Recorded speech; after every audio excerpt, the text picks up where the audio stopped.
ზუსტად ვიცოდი თავიდანვე, რომ არ დავნებდებოდი და აუცილებლად ვიბრძოლებდი. და უკვე ვიცოდი ის, რომ დუდუს კიბოს არ შეეწირები და შეიძლება დუდუს კიბოზე მკურნალობის შემდეგაც სიცოცხლის ჩვეულებრივად სრულფასოვანი ცხოვრებით ცხოვრება. ზუსტად 1 წლის წინ გავიგე ჩემი დიაგნოზის შესახებ. სულიერად შემთხვევით კლინიკში ვეტარებოდი სულ სხვა რაღაცაზე და აღმოჩნდა, რომ მქონდა დუდუს ავტისებიანი კიბო. პირველი ფიქრი რაც წამოვიდა იყო ჩემი შვილები, რა ეშველებოდა ჩემი შვილები. უფროსი 17 წლის იყო მაშინ, პატარა 3 წლის იყო და აი პატარა ისე იყო მოწაფებული, საერთოდ ვერ წარმოვედგინა ურჩემოდ როგორ უნდა ყოფილიყო. მე რა თქმა უნდა ოჯახის წევრებზე დედა, ძმა, მეუღლე, აი ყველაზე ვფიქრობდი აბსოლუტურად საკუთარი თავის გარდა. ის რომ ჩემი ცხოვრება შეიძლებოდა დამთავრებულიყო, ამაზე არ ვიფიქრია. მაქსიმალური მხარდაჭერა მქონდა ოჯახისგან. ჩემზე მხნედ ისინი მაჩვენებდნენ თავს, თუმცა რა თქმა უნდა, რომ იმათვისაც სერიოზული სტრესი იყო. ოპერაციის შემდეგ გადავწყვიტეთ მეგობრების აზრის გათვალისწინებითაც და ჩემი პირადი სურვილითაც გადავსულიყავი თოდოას კლინიკაში და მივედი მაკა აბულაძესთან, კლინიკური ონკოლოგია ჩემი ახლაც.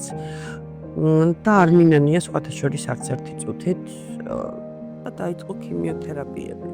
ნანა გავიცანით 2024 წლის დასაწყისში, დაახლოებით 1 წლის წინ ჩვენთან მოვიდა ოპერაციის შემდგომ დასმული დუდუს კიბოს დიაგნოზით და მოყმართა ოპერაციის შემდგომ მკურნალობის დასაგეგმად და ჩასატარებლად. გარკვეული რისკ ფაქტორების გათვალისწინებით და მისი დაავადების დეტალების დაზუსტების შემდგომ მაქსიმალურად აგრესიული მკურნალობის ტაქტიკა შეირჩა და ეს გულისხმობდა, რომ ჩაიტარა ქიმიოთერაპიის საკმაოდ ინტენსიური კურსი, ჩაიტარა სხივური თერაპია, დღემდე მკურნალობს ჰორმონოთერაპიით. ძალიან დიდ გაბედულებასთან არის დაკავშირებული და ეს ყველაფერი მიიღო, გაიაზრო, გადაიტანო.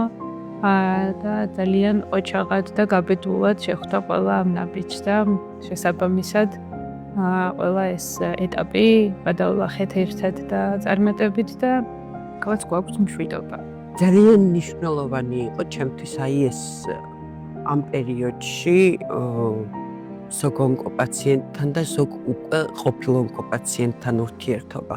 ძალიან ბევრი არიან გოგონები, რომლებმაც ეს გზა გაიარეს და გამოცდილებას მიზიარებდნენ იმ მომენტში, თუნდაც აი ეს ვითომ უმნიშვნელო, რომ ეს გავიარე უკვე, მე ვიცი რაც არის და ეს გაივლის, სულ ასე არ იქნები, ეს ძალიან დიდი სტიმული იყო ჩემთვის.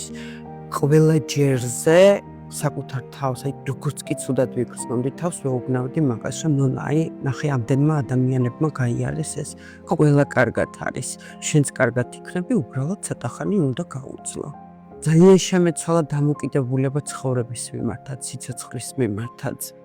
აი ის რაც მნიშვნელოვანი იყო კიბომდე, დღეს შეიძლება ძალიან უმნიშვნელო იყოს.